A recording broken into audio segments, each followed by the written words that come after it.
My name is Clara Sheets. I'm 35 years old. For 10 years, my parents called me a failure. My mother would look at my sister Natalie and say, "She married well, she has a real career." Then she'd look at me, single, quiet, wasting my potential. This Thanksgiving, I brought a guest to their house, 14 people at the table.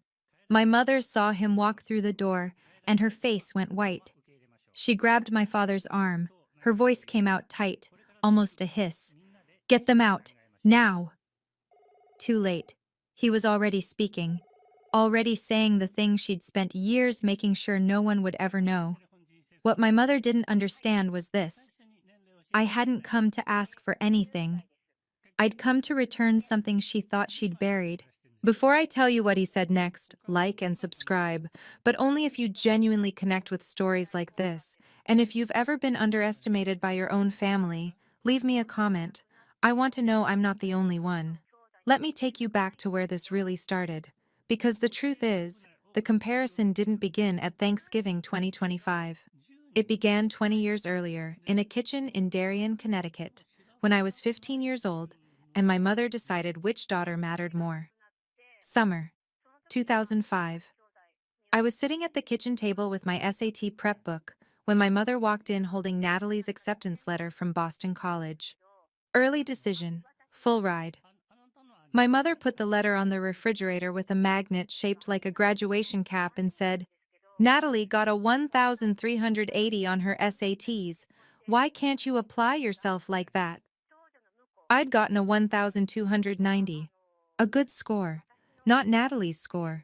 The letter stayed on that refrigerator for 6 months. Every single morning, I saw it while I poured my cereal. Every single morning, it reminded me I wasn't enough. And I know some of you watching this know exactly what that feels like. When your family picks a favorite and you're just the backup plan. By the time I was in college, the pattern was locked in. Natalie was the golden child, student council president, dean's list every semester, internships lined up, she was going places. I was the one who needed to figure it out. I figured it out. I got into Columbia, pre-med track. I was going to be a doctor. And then Natalie got engaged. December 2011. I was 21, senior year of college. I got an email from my father at 11:30 p.m. on a Tuesday. Subject line, spring semester tuition. My stomach dropped before I even opened it. "Clara, we need to talk about your spring semester tuition. With Natalie's wedding expenses, we're going to need you to take out a loan for this semester. It's just one semester. You'll figure it out. We know you understand." $22,000, redirected from my college fund to pay for Natalie's wedding. The total wedding budget was $85,000. My parents covered $60,000. The venue was the Lace Factory in Deep River. White roses everywhere. String quartet, open bar, 220 guests, 5 bridesmaids. I wasn't one of them. I took out an $18,500 loan at 6.8% interest. I'm still paying it off. And here's the thing nobody tells you about being the scapegoat child. You learn to swallow it. You learn to smile at the wedding and sit at table 18 near the kitchen door with the distant relatives nobody remembers inviting. You learn to congratulate your sister and mean it, even when your own future just got $22,000 harder. Medical school? Gone. I couldn't afford the debt without cosigners. My parents said no. So I pivoted. I went into tech, startups, something I could fund myself. But my mother never let me forget I'd given up on medicine. Every Thanksgiving, she reminded me. Thanksgiving 2015, I was 28, working 80-hour weeks at a health tech startup in San Francisco called Pulse Health. We were building patient data systems for hospitals. I was employee number 12, salary $60,000 a year. Apartment, a studio in the Tenderloin with bars on the windows. My mother asked how work was going. I told her we'd just closed a Series A funding round, $4 million. I was proud. She nodded once. Then she turned to Natalie. Natalie just got promoted to senior marketing manager at Daniel's family firm. Real benefits, real salary, real stability. When are you going to settle into something stable, Clara? I was sitting at the far end of the table, furthest seat from the turkey, next to my Uncle Victor, who spent the entire meal talking about his boat. Thanksgiving 2016, same house, same table, same script. My mother mentioned Natalie's real career 4 times in 2 hours. I counted. I brought store-bought pies from Whole Foods. Natalie brought 3 homemade dishes, including a sweet potato casserole with a pecan crust that my mother raved about for 15 minutes. Thanksgiving 2017 was the last normal one, though I didn't know that at the time. 6 weeks later, everything changed. August 23rd, 2017, 3:40 p.m. My phone rang. Mom calling. She never called during the workday. I stepped out of a meeting to answer. Clara, it's Mom. Call me back. It's about Lily. It's serious. My heart stopped. Lily, my niece, Natalie's daughter, born March 15th, 2012. I'd held her when she was 5 days old. 20 minutes in the hospital, then Natalie had taken her back. After that, the invitations to visit became rare. Birthday parties I wasn't invited to. Christmas photos I wasn't in. But I loved that little girl. Even from the edges of her life, I loved her. I called back in 8 minutes. She has cancer, my mother said. No preamble, just the words. Neuroblastoma, stage 4. It's back. They're starting aggressive treatment next week at Connecticut Children's Medical Center. Back? I said. It was there before? There was a pause. She had it at 18 months. It went into remission. We didn't tell everyone because we didn't want to worry people. For 3.5 years, my niece had been fighting cancer I didn't know existed. What can I do? I said. Money, time? I can fly out. I can... Natalie has it handled, my mother said. She doesn't want a lot of people around right now. It's very overwhelming. I'm not people, I said. I'm her aunt. She'll let you know when it's a good time to visit. Natalie never let me know. I tried 3 times over 5 months. September 2017, I texted Natalie. How's Lily doing? Can I come visit this weekend? She replied 8 hours later. Hey, she's having a rough week. Chemo side effects are really bad. Maybe wait until she's feeling better? I waited 2 weeks. How is she? Can I come this weekend? This weekend isn't good. We have a full schedule with treatments. October 2017. I didn't ask. I just drove to Hartford. 3.5 hours from my parents' house where I was visiting for the weekend. I brought a stuffed elephant, gray with floppy ears. I'd seen one in a toy store window in San Francisco and bought it immediately. Natalie met me in the hospital lobby. Her face was exhausted, dark circles under her eyes. She looked like she hadn't slept in weeks. You can have 45 minutes, she said. She tires easily. Room 412. Lily was so small in that hospital bed. Pale, no hair from the chemo, an IV in her arm, monitors beeping. But when she saw me, she smiled. I sat next to her bed. Natalie stood in the corner, arms crossed, watching. I gave Lily the elephant. This is Peanut, I said. He's very brave, just like you. Lily hugged it. He's soft.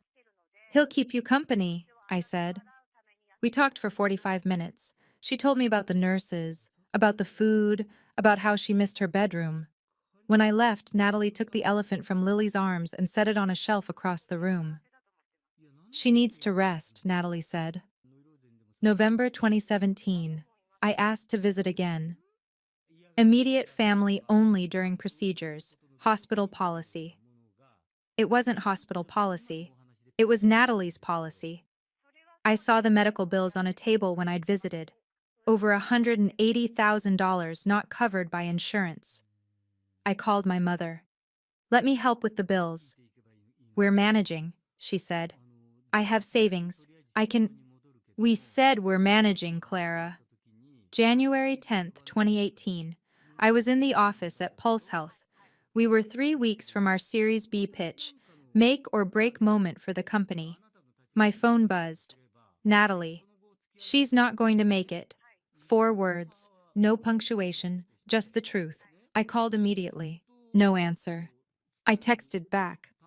I want to see her. Please. Nothing. 2 days later. She's sleeping most of the time now. It's hard for her to have visitors. I'll let you know. I don't need her to be awake, I texted back. I just need to be there. Read receipt. No response. January 13th, 2018, 6:52 a.m. I was at the office. We'd pulled an all-nighter preparing for the pitch. I was on my fourth coffee, staring at spreadsheets, when my phone lit up. Natalie. She's gone. She passed an hour ago. I stood up so fast my chair rolled backward and hit the wall. She was 5 years old. I booked a flight within 10 minutes. SFO to JFK. 11:20 a.m. departure. Arrive 7:45 p.m. Eastern. I'd get there that night. The funeral was set for January 17th, 4 days away. Wednesday, 11 a.m., at St. Luke's Church in Darien. I flew back that night. When I landed, I texted my mother. I'm here. What do you need? We're handling arrangements. The funeral is Wednesday. Can I come to the house? Everyone's very emotional right now. We'll see you at the funeral. I stayed at a Marriott in Stamford. I sat in that hotel room alone and cried for 3 hours. January 15th, 11:30 p.m. My phone lit up. Email from my boss, David. Subject: tomorrow's pitch, critical. Clara, I know this is your niece's funeral on Wednesday. I am so sorry for your loss. But the Singapore investors are only in town for 24 hours. They land at 9 a.m. Pacific on Wednesday and fly out at 6 p.m. This meeting determines whether we get our Series B or fold. I have 30 employees depending on this funding. I can't ask this of you, but I have to.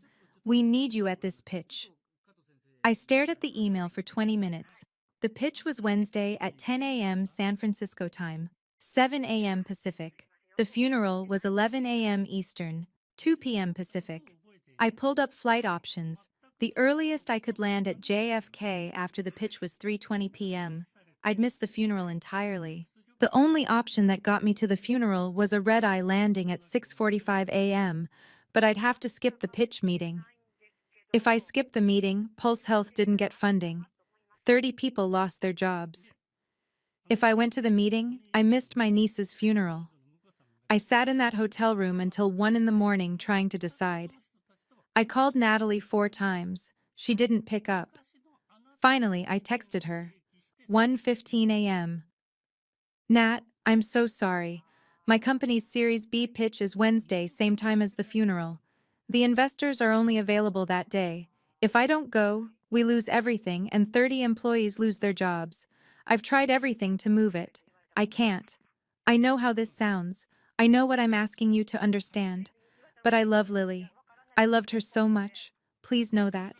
I'll visit her grave as soon as I can fly back. I'm so sorry. I watched the screen.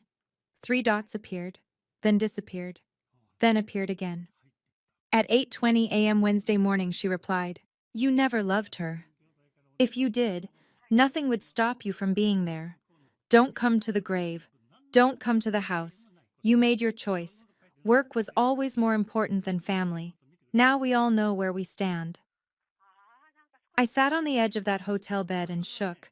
Then I got on a plane back to San Francisco. The pitch meeting was at 10 a.m. in a glass conference room on the 40th floor of a building in Soma. 6 investors, 2 hours, charts and projections and questions about scalability and market penetration. We got the funding, $6.2 million. 30 people kept their jobs. Pulse Health survived. At 2 p.m. Pacific, while I was shaking hands with investors, my niece was being buried 3,000 miles away. I saw the photos later. Someone posted them on Facebook. My mother in a black dress, crying on my father's shoulder.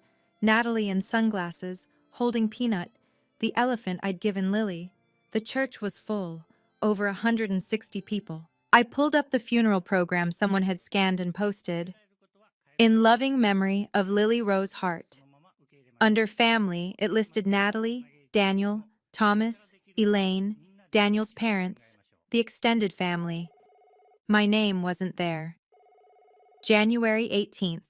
I flew back to Connecticut. I rented a car at JFK and drove straight to Spring Grove Cemetery in Darien. 2 p.m. Freezing rain. 34 degrees. Fresh flowers covered the grave. Roses, lilies, carnations. All from the funeral the day before. I'd brought white lilies. Lily's namesake flower. The headstone was simple. Gray granite. Lily Rose Hart. March 15th, 2012 to January 13th, 2018. Forever our angel. I stood there for 90 minutes in the freezing rain. I talked to her. I told her I was sorry. I told her I loved her. I told her I'd made a choice I'd carry for the rest of my life. I took one photo of the headstone. I never posted it anywhere. When I left, I was shaking. Not from cold, from something deeper. January 20th. My mother texted me. We told the family you were too busy with work to attend Lily's funeral. I hope you're satisfied with your priorities. And that was it. That was the story. Clara didn't love Lily. Clara only cared about her career. Clara was a failure as a person. The scapegoat narrative was complete. If stories like this hit something real for you, hit subscribe, but only if you've ever been the one your family decided to blame for everything. What nobody tells you about grief is that it doesn't end. It just finds new shapes. For the next 18 months, I was a ghost to my family. Thanksgiving 2018, I didn't get an invitation. My mother told relatives I was too busy with that startup. Christmas 2018, same thing. Clara said she had work commitments. You know how she is. Easter 2019. She doesn't really do family events anymore. Career first. I wasn't invited to any of those events, but at every one, my mother told a story about me, and each time, I became a little less human and a little more myth. The difficult daughter, the selfish one, the one who chose work over family. Between 2018 and 2019, I texted my parents maybe 12 times. We had one phone call. April 2019. It lasted 3 minutes and 20 seconds. We talked about weather, the safe topic, nothing else. But I went to Lily's grave twice a year, every year. Spring visits around March 15th, her birthday. Winter visits around January 13th, the day she died. White lilies in spring, white roses in winter. I'd stay 60 to 90 minutes each time. I'd sit on the wet grass next to her headstone and talk to her like she could hear me. I'm sorry I wasn't there, I'd say. I'm sorry I made that choice. I'm sorry they won't let me explain. But I haven't forgotten you, Lily. I'll never forget you. I never saw anyone from the family at the cemetery. They visited on holidays, Easter, Mother's Day, Christmas. I deliberately avoided those days. This was my time with Lily. Private, just us. September 2019. Pulse Health got an acquisition offer from a major health tech firm, $18.5 million. I called my mother. For the first time in 6 months, I wanted to share good news. That's nice, Clara, she said when I told her. Then, without a pause, did you hear Natalie just got promoted to senior director? Real title, real company, real security. When are you going to find something stable? The call lasted 90 seconds. I hung up and sat in my apartment in San Francisco and realized something. It didn't matter what I achieved. I would always be the failure daughter in her story. So I stopped trying to change the story. I focused on the only thing I could control. September 2020. The acquisition closed. After taxes, investor payouts, and employee equity pool, I walked away with $8.3 million. I didn't call my family. I didn't post about it on social media. I just sat with the number and thought about what it meant. For the first time in my life, I had real money, not salary, not savings, real wealth. And the first thought I had wasn't what can I buy? It was what can I do for Lily?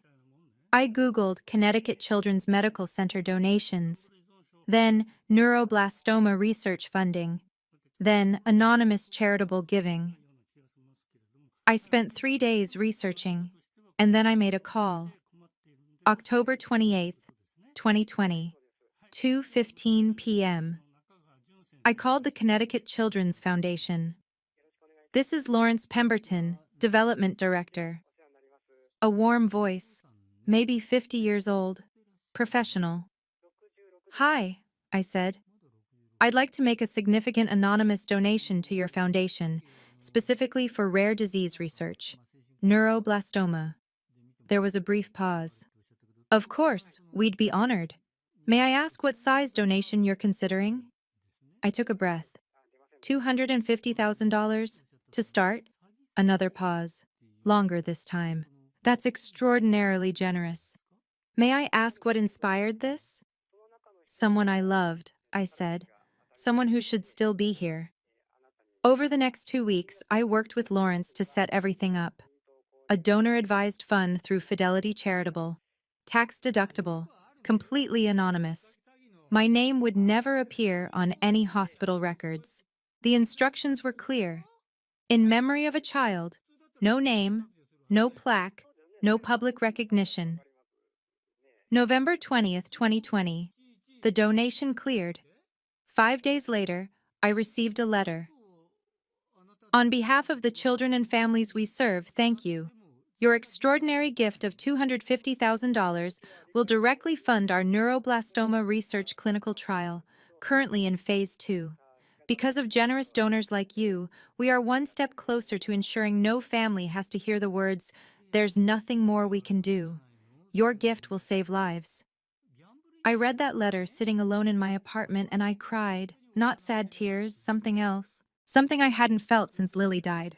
Purpose.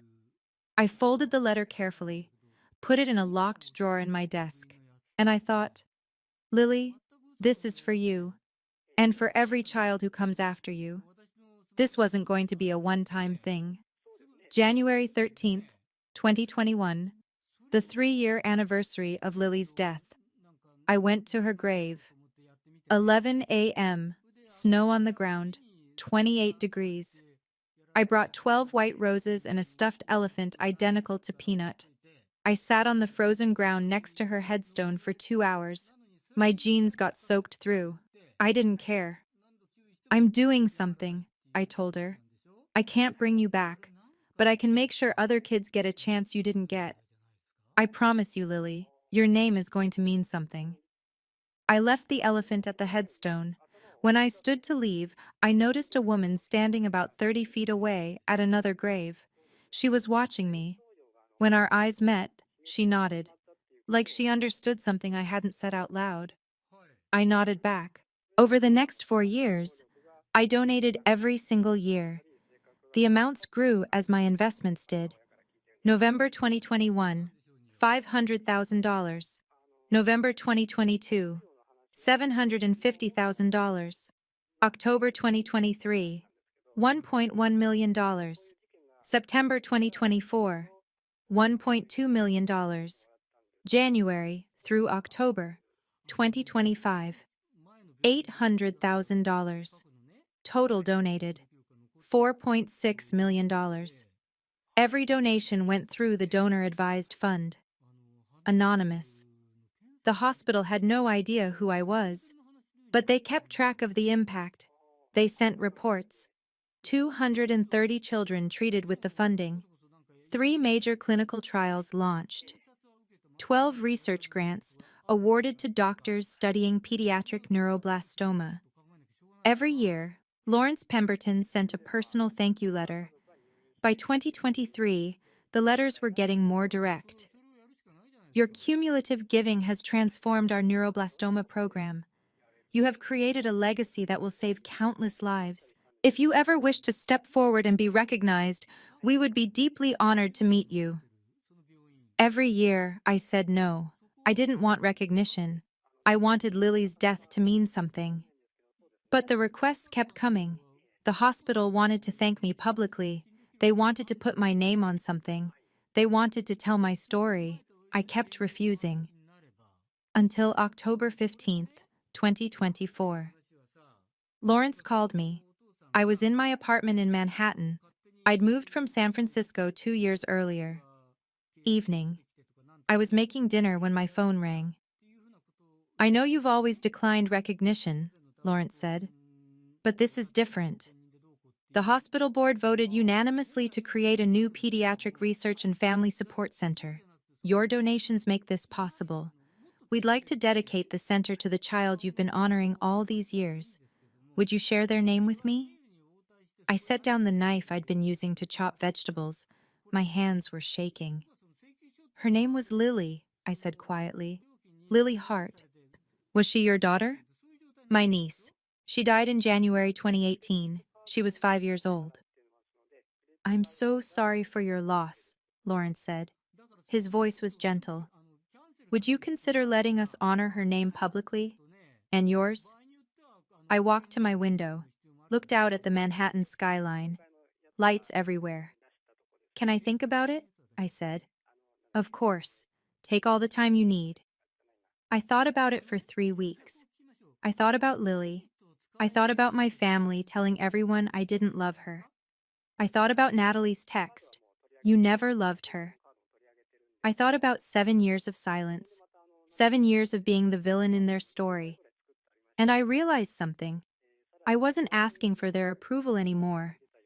I didn't need them to believe I loved Lily. But Lily deserved to be remembered. By name. Publicly. And the truth deserved to be told. November 5th, 2024. I called Lawrence back. Yes, I said. But I have one condition. What's that? I need to tell my family first. In person, at Thanksgiving. And I need you there when I do. There was a long pause. Clara, are you sure?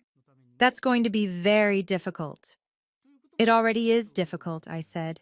This way, it ends. He agreed. I signed the consent form. My donor anonymity would be lifted on November 27th, 2025, Thanksgiving Day. The naming ceremony was set for December 18th, 2025. Now I just had to tell my family, the family that hadn't spoken to me in any meaningful way for nearly 7 years.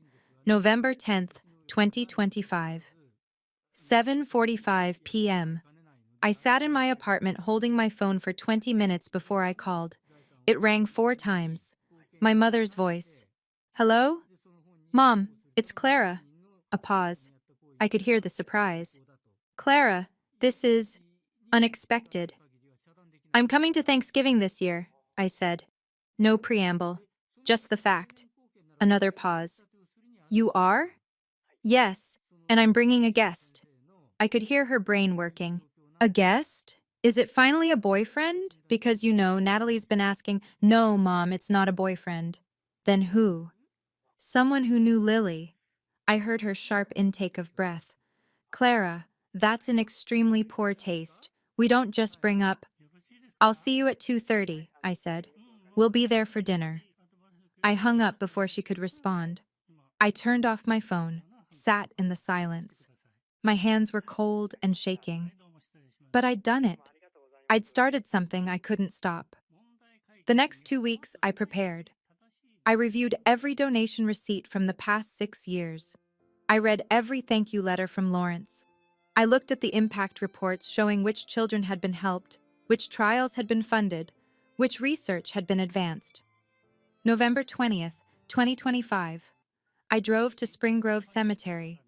2 p.m. I brought white lilies. I knelt by Lily's grave. They're going to know now, I told her. Everyone is going to know you were loved. Everyone is going to know I never forgot. I stayed for an hour. Before I left, I touched the headstone. Lily, forgive me if this is the wrong thing to do, but I can't carry their story about me anymore. It's time for the truth. I bought an outfit for Thanksgiving. A navy dress. Simple, professional, expensive. Not flashy. I wasn't trying to impress anyone. I was trying to feel like myself. Strong, clear, Ready. November 27th, 2025, Thanksgiving morning. I stood in front of the mirror in my apartment. The dress fit perfectly. My hair was pulled back, minimal makeup. I looked like someone going into battle. Calm battle. Today, everything changes, I thought. Lawrence and I had agreed to meet at a rest stop off I-95 and drive to my parents' house together. He arrived at 1:45 p.m. in a dark blue sedan. Gray hair, kind eyes, a suit that said Professional Foundation Director. "You ready for this?" he asked. "No," I said honestly, "but I'm doing it anyway." We arrived at 182 Goodwives River Road in Darien at 2:32 p.m. 6 cars in the driveway. The house was already full. 42 degrees outside. Overcast sky. November cold. I rang the doorbell. My mother opened the door. She looked older than I remembered. Her hair was grayer, more lines around her eyes. She saw me first. A flash of surprise. Then she saw Lawrence behind me, a professional-looking man in his 50s, definitely not a boyfriend. Her face drained of color. "Clara," she said, then looking at Lawrence with suspicion. "And you are?" Lawrence extended his hand with a warm smile. "Lawrence Pemberton. Thank you so much for having me, Mrs. Sheets. Clara has told me wonderful things about your family." My mother didn't shake his hand immediately. She looked at me. Her eyes were sharp, searching. "Who is this, Clara?" "A friend," I said calmly. "Is everyone here?" Her jaw tightened. I could see her trying to decide whether to make a scene at the door or wait. She chose to wait. "Most people," she said tightly. "Come in." We stepped inside. The living room was full. 14 people. All of them turned to look at us. My father, Thomas, 64 years old, already holding a beer. My sister, Natalie, 38, looked thinner than I remembered. Dark circles under her eyes. Her husband Daniel beside her, protective hand on her back.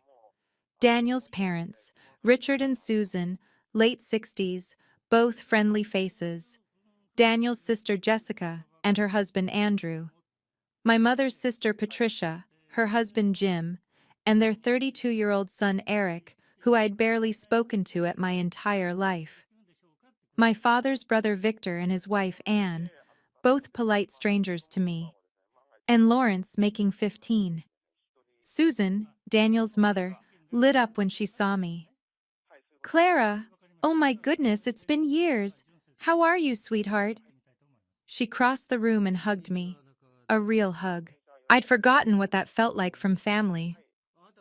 "I'm good," I said. "It's good to see you, Susan." Patricia approached next. "Clara, honey, you look wonderful. Who's your friend?" Everyone was looking at Lawrence now. "This is Lawrence," I said. "He works with a children's foundation in Hartford." "Oh, charity work?" Patricia said brightly. "How wonderful. What kind of foundation?" "Connecticut Children's," Lawrence said smoothly. "We fund pediatric research and family support programs." "That's lovely," Patricia said. Then to me, "And how do you two know each other?" "We've worked together on a project," I said vaguely. My mother was watching from across the room. I could see her mind working, trying to figure out what this was. For the next 25 minutes, we made small talk. The weather, traffic getting here, the football game on TV, Giants versus Cowboys. Lawrence was charming, professional. He talked to my father about Connecticut politics, to my uncle about sailing, to Daniel's father about manufacturing. No one asked why he was really here. My mother tried twice to pull me aside. I deflected both times. At 4 p.m., my mother announced dinner. "Everyone to the table, please." The dining room table was set for 14. My father's seat at the head of the table. My mother's at the opposite end. My mother tried to seat Lawrence at the far end, away from me. Lawrence politely said, "Actually, I'd love to sit next to Clara if that's all right. We have some things to discuss later." My mother's face flickered with something. Panic? She couldn't refuse without making a scene. Of course, she said tightly. Lawrence sat to my left. Natalie and Daniel sat directly across from me. First time I'd been face to face with my sister in 6 years. She looked at me. I looked back. Her expression was unreadable. The food was classic Thanksgiving: 18-pound turkey, golden brown, sweet potato casserole with pecan topping, green bean almondine, cranberry sauce. Parker House rolls still warm from the oven, 3 pies on the sideboard: pumpkin, apple, pecan. It should have been perfect. Instead, it felt like sitting on a bomb with a slow fuse. We started eating. 15 minutes in, my mother started her pattern. Natalie, she said loudly enough for the whole table to hear, tell everyone about your new project at work. Natalie looked uncomfortable. Mom, I already... No, really, share it.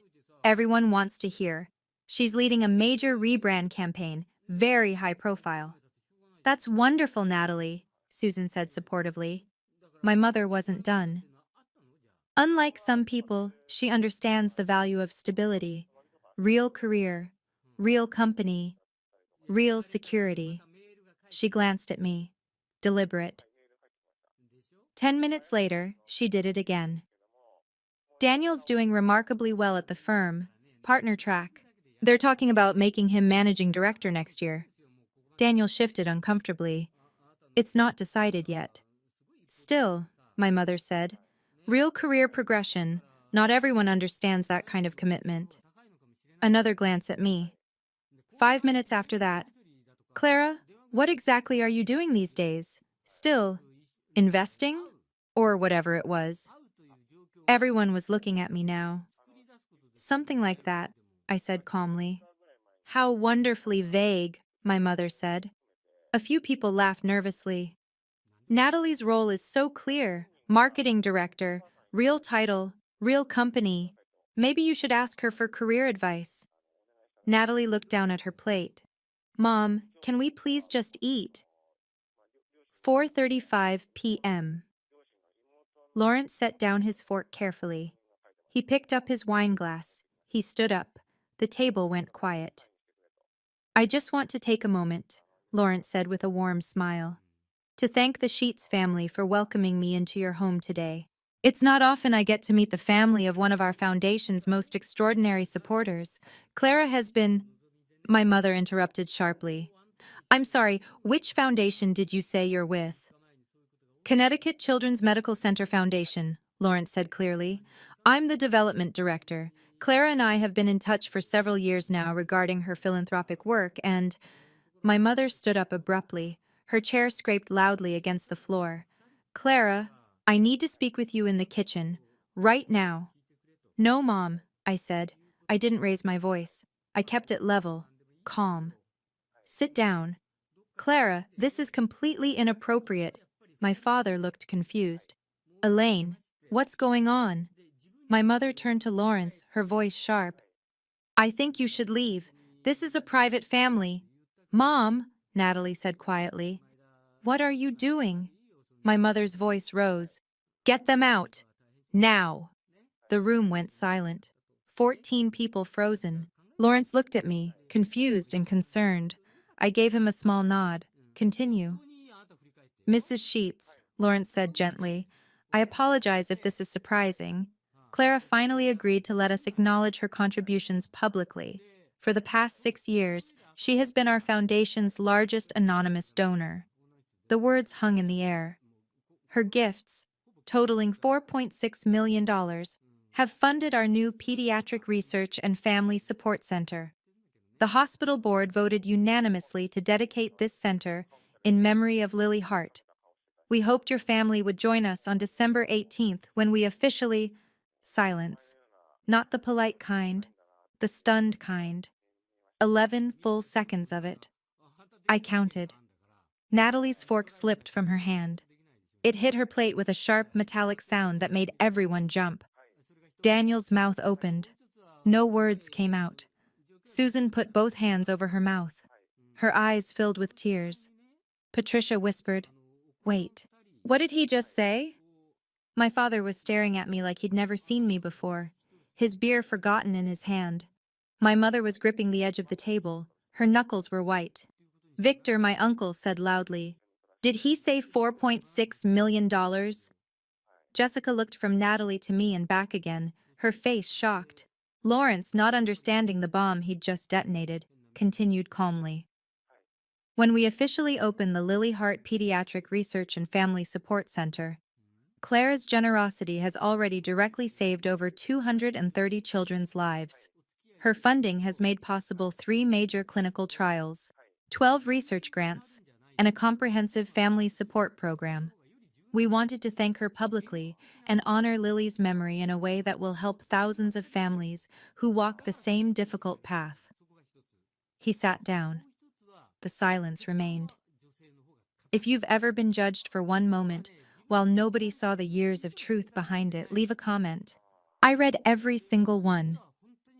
Finally, Patricia found her voice.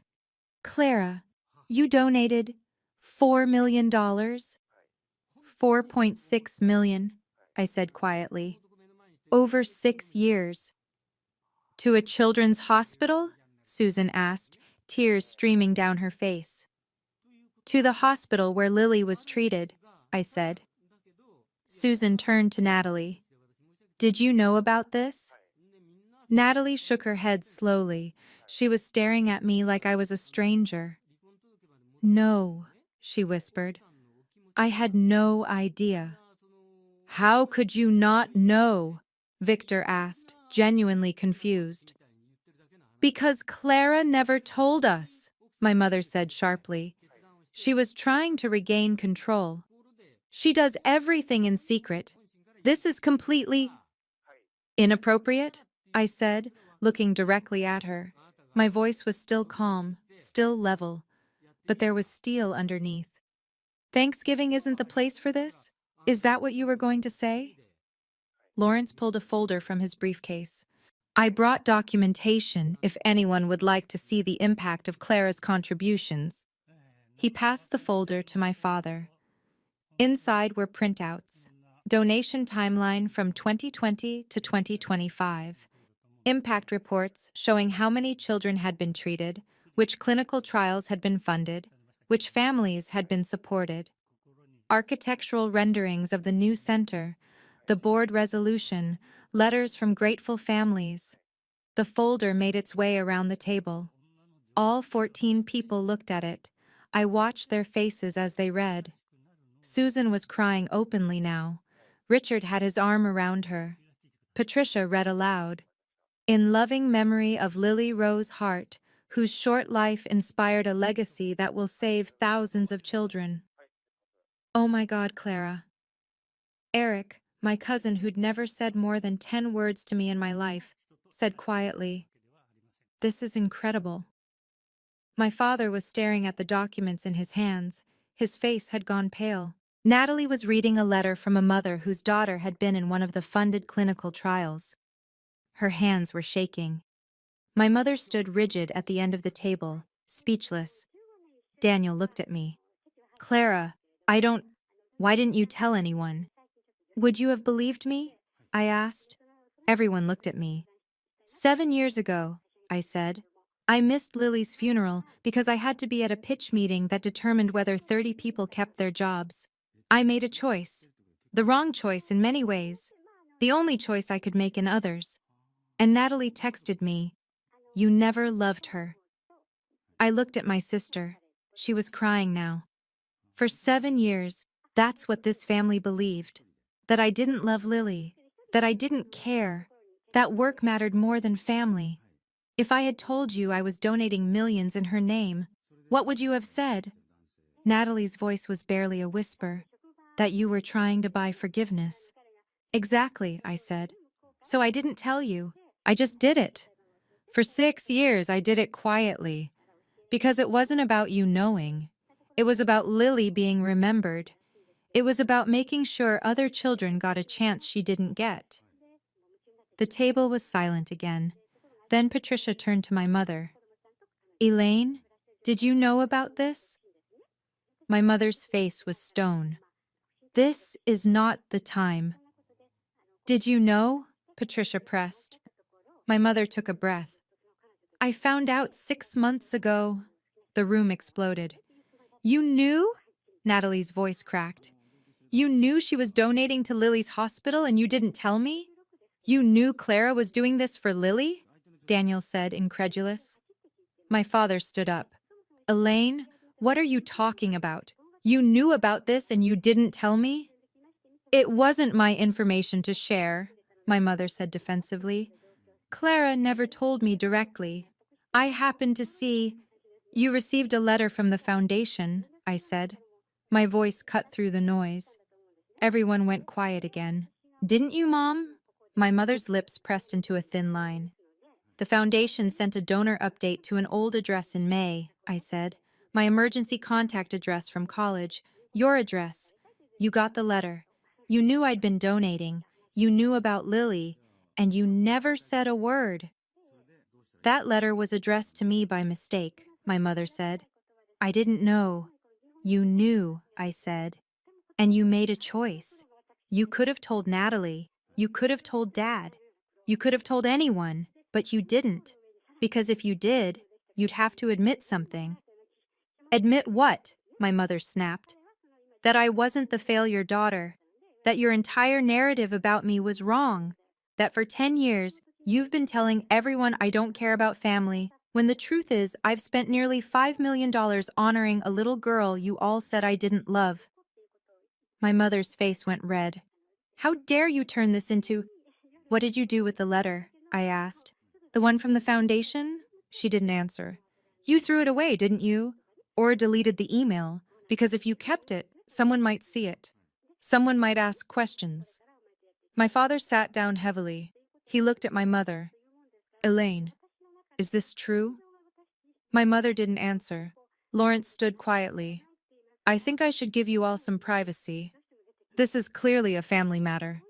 He looked at me. Clara, the naming ceremony is December 18th at 6 p.m. at the medical center. Everyone here is warmly invited. The families of the children whose lives have been saved will be there. I think they'd love to meet all of you. He handed me his card. He nodded politely to the room, and he left.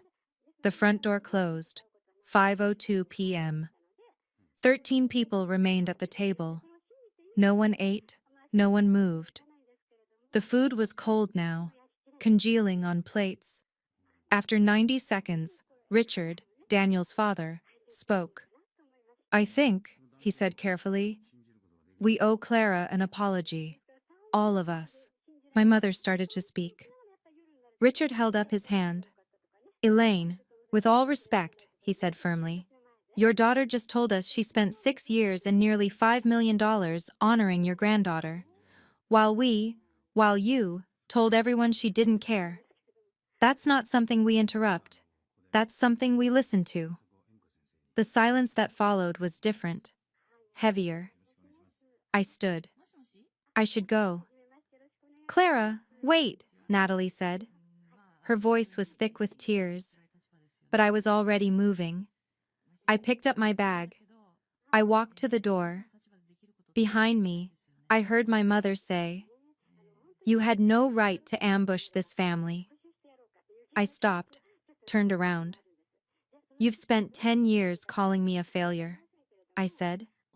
My voice was quiet, calm, but everyone heard every word.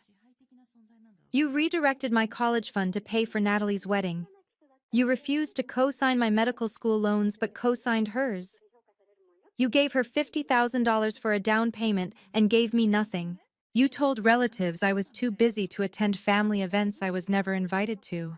You told everyone I didn't love Lily when I was visiting her grave alone twice a year for 7 years.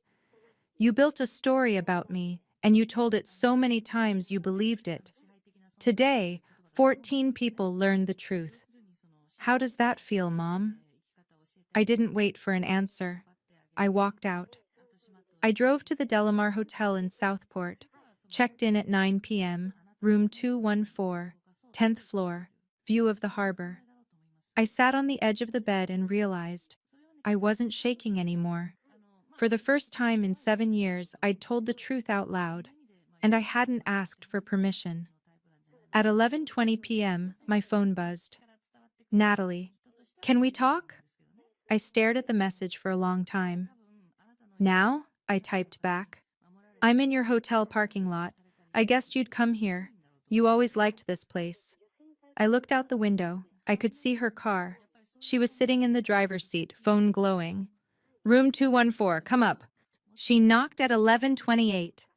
I opened the door. Her eyes were swollen from crying. Her mascara was smudged.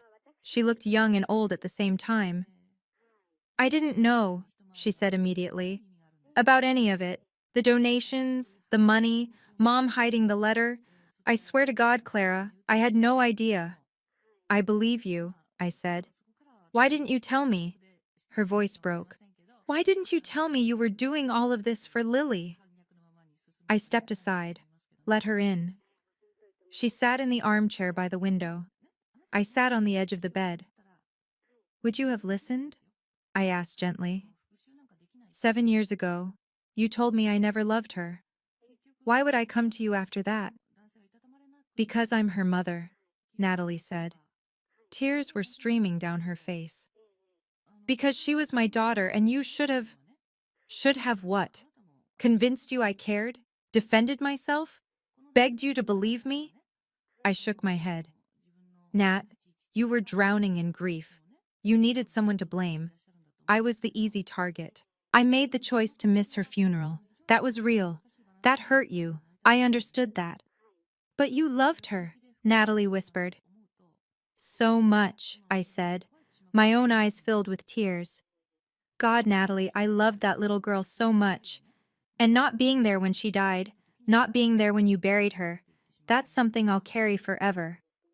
The pitch meeting, Natalie said. That was real? The investors? Yes. If I didn't go, the company folded. 30 people lost their jobs. I tried everything to move it. The investors were only in San Francisco for 24 hours. I had no choice. You had a choice, Natalie said. You chose work. I chose to keep 30 people employed, I said. And I chose to honor Lily in the only way I could after that. By making sure her death saved other children. By making sure her name meant something. We sat in silence for a long moment. Mom always made you the problem, Natalie said finally. She always compared us. Always made it seem like I was the good daughter and you were the disappointment. I let her do it. I'm so sorry, Clara. She needed a scapegoat, I said, and I was convenient. But $4.6 million, Natalie said. Clara, how did you... I sold my company in 2020. The acquisition was worth more than I expected, and I didn't have anyone else to spend it on. So I spent it on Lily, every year, anonymously, because it wasn't about recognition, it was about her. Natalie was crying again. The hospital is naming the center after her? The Lily Hart Pediatric Research and Family Support Center, I said.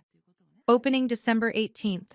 Lawrence said 230 children are alive because of the funding. 3 clinical trials, 12 research grants, families getting support when they're facing the worst days of their lives. Can I come? Natalie asked. To the opening? I looked at her, really looked at her. My sister, the golden child, the favorite. Who'd lost her daughter and blamed me for 7 years. Yes, I said. I'd like that. She stood, walked to the door, turned back. Can I hug you? I nodded. She crossed the room. We held each other. First time since January 17th, 2018. 7 years. We both cried. For 30 seconds, we didn't say anything. Just held on. She left at 12:15 a.m. At 12:20, she texted, "Thank you for everything, for Lily, for not giving up on her even when we gave up on you." I sat on the bed holding my phone. It rang. Dad calling. I almost didn't answer, but I did. Your mother is very upset, he said. No greeting. I imagine she is, I said. She says you humiliated her in front of the whole family. I told the truth in front of the whole family, I said. There's a difference. He was quiet for a moment. Did you really donate that much money? Yes? For Lily? Yes. Another long silence. Why didn't you tell us? Would you have believed me, Dad? Or would you have thought I was trying to buy my way back into the family? He didn't answer, which was an answer. Your mother needs time, he finally said. So do I said. And if she's never ready? Then I'll know I tried, and that's enough. I hung up. I called my therapist the next morning. Dr. Rachel Nguyen. I'd started seeing her in January 2024 when I realized I was carrying trauma I couldn't process alone. I did it, I told her. I told them, all of them, at Thanksgiving dinner. How do you feel? She asked. I thought about it. Free, I said. Lighter. Like I've been carrying a backpack full of rocks for 10 years and I finally put it down. That's a powerful image, she said. What are you going to do with that lightness? Live my life, I said, without needing their approval. The weeks between Thanksgiving and the naming ceremony were strange, quiet. My mother didn't call. My father sent one text. We need time. I didn't respond. Natalie and I texted every few days. Small things. How are you? Thinking about Lily. Are you still coming to the ceremony? I started working with the Connecticut Children's Foundation more directly. I joined their board. I attended meetings. I met families whose children had been saved by the research I'd funded. Each one was a reminder. This was why I'd done it. Not for recognition, not to prove anything to my family, for Lily, and for every child who came after her. December 18th, 2025, 6 p.m., Connecticut Children's Medical Center, 282 Washington Street, Hartford. I arrived at 5:45. The main lobby had been transformed. A banner. Grand opening, the Lily Hart Pediatric Research and Family Support Center. 200 people, hospital staff in scrubs and lab coats, donors in suits, board members, families with children, some in wheelchairs, some with oxygen tanks, some running around healthy and loud. Natalie and Daniel arrived right after me. She was wearing a black dress. She looked nervous. You came, I said. Of course I came, she said. I wouldn't miss this. My parents didn't come. I'd invited them. My mother never responded. My father sent a text that morning. Your mother isn't ready. I don't think I can come without her. I'm sorry. I'd replied, I understand. And I did. Some wounds don't heal in 3 weeks. At 6:15, Lawrence took the podium. Tonight, he said, we honor 2 people, one who left us far too soon, and one who ensured her legacy would save thousands of lives. Lily Rose Hart was 5 years old when she died from neuroblastoma in January 2018. But her Aunt Clara refused to let that be the end of Lily's story. For 6 years, Clara Sheets donated anonymously to our foundation. $4.6 million. She asked for no recognition, no publicity, nothing except that her gifts be used to fund neuroblastoma research and family support. Because of Clara's generosity, 230 children are alive today. 3 major clinical trials have been completed or are underway. 12 research grants have been awarded, and dozens of families have received counseling, financial support, and hope during the darkest days of their lives. But more than that, Clara has given us something priceless. She has shown us that love doesn't always announce itself, that the quietest acts of devotion can have the loudest impact, that grief, when channeled into purpose, can change the world. Clara, on behalf of every child whose life you've saved, every family you've supported, and every doctor whose research you've funded, thank you. The applause was deafening. I didn't walk to the podium. Lawrence had asked if I wanted to say something. I'd said no. This wasn't about me. They unveiled the plaque. Bronze, simple, beautiful. The Lily Hart Pediatric Research and Family Support Center, established 2025 in loving memory of Lily Rose Hart, March 15th, 2012 to January 13th, 2018, funded by Clara Sheets. so that no family walks this path alone. Natalie was sobbing beside me. I put my arm around her. We stood together looking at Lily's name on the wall. After the ceremony, a woman approached me. She was maybe 35. She had a little girl with her, maybe 7 years old, with a bright smile and a pink dress. "Ms. Sheets?" the woman said.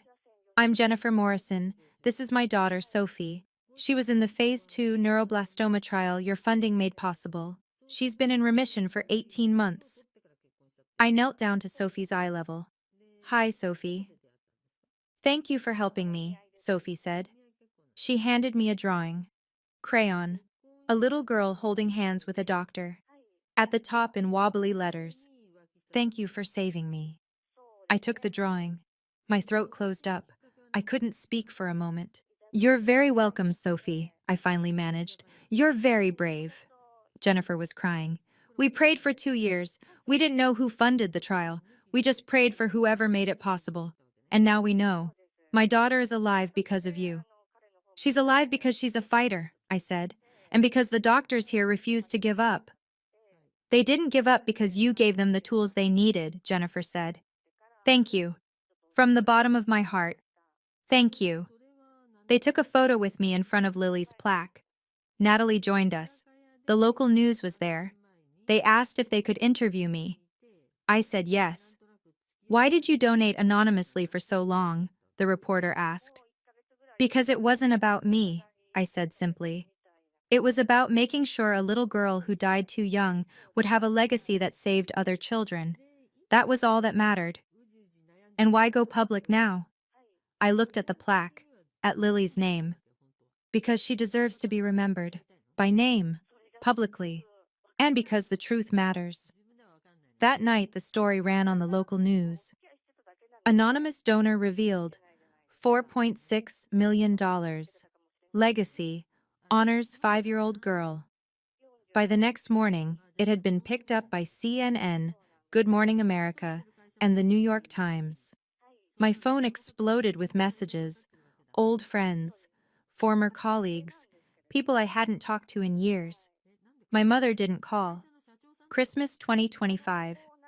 I spent it alone in my apartment in Manhattan. Snow falling outside. Coffee. A book. Silence. At 10 a.m., Natalie texted, "Merry Christmas. I wish you were here. Mom's not talking to anyone. Dad's miserable. I told them they're being ridiculous." I replied, "Merry Christmas. Maybe next year." At 3 p.m., my father called. "Merry Christmas, Clara." "Merry Christmas, Dad." A long pause. "I saw the news coverage. You looked good." "Thanks." "Your mother saw it too." "And?" "She didn't say anything." "I'm not waiting for her to apologize, Dad," I said. "I'm not waiting for her to admit she was wrong. I'm just living my life." "She's very stubborn," he said. "So am I said. "I wonder where I got it." 2 days later, a package arrived. From Natalie. A framed photo of Lily, age 4, huge smile, holding Peanut the elephant. The card said, "She loved you, Clara. I'm sorry it took me this long to see it. Thank you for never stopping. N." I put the photo on my mantle, next to Sophie's drawing. I continued therapy through January and February 2026. Every week, Dr. Nguyen and I worked through layers. The grief over Lily, the guilt about the funeral, the anger at my family, the slow work of building a sense of self-worth that didn't depend on their approval. "You spent your whole life trying to earn love from people who were never going to give it," she said in one session. "And then you spent 6 years giving love to a child who couldn't receive it but whose legacy could. That's powerful, Clara. That's healing." "I still miss her," I said. "You always will," Dr. Nguyen said. "But you've turned that missing into meaning. That's the best any of us can do with grief." The first Saturday of every month, I met Natalie for coffee, Starbucks in Stamford, neutral ground. We talked, slowly, carefully, about Lily, about our childhood, about the ways we'd both been trapped in roles we didn't choose. Mom needed me to be perfect, Natalie said in February. And she needed you to be the failure. It was never about who we actually were. No, I agreed. It was about her story. I'm seeing a therapist too, Natalie said. She says the golden child and the scapegoat are both forms of abuse. She's right, I said. In January, Lawrence invited me to join the board of Connecticut Children's Foundation officially. I accepted. I attended my first meeting on January 22nd, 2026.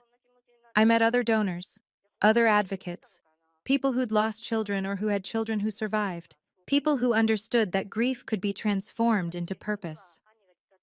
February 14th, 2026. Valentine's Day. I drove to Darien.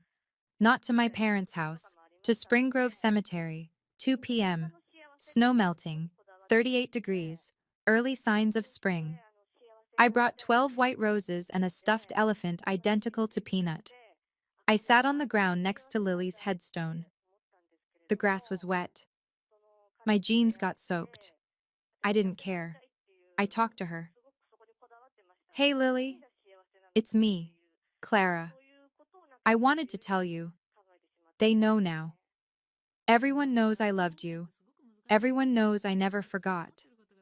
There's a whole center with your name on it now. Kids are getting treatment because of you. Families are getting support because you existed.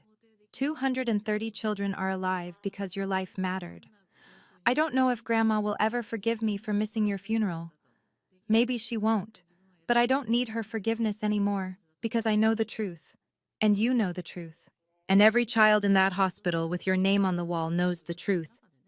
I'm sorry I wasn't there when you died, Lily. I'll carry that for the rest of my life. But I hope, wherever you are, you can see what I did. And you know it was all for you. You were loved. You are loved.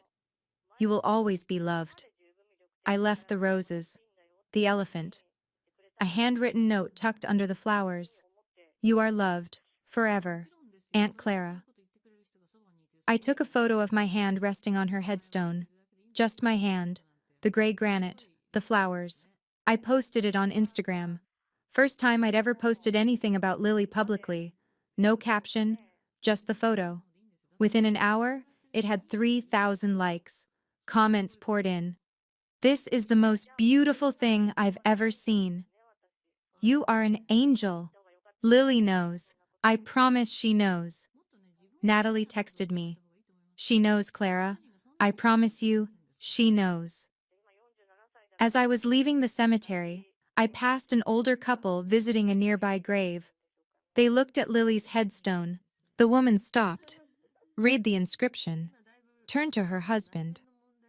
That's the little girl from the news, she said. The one the hospital named the center after.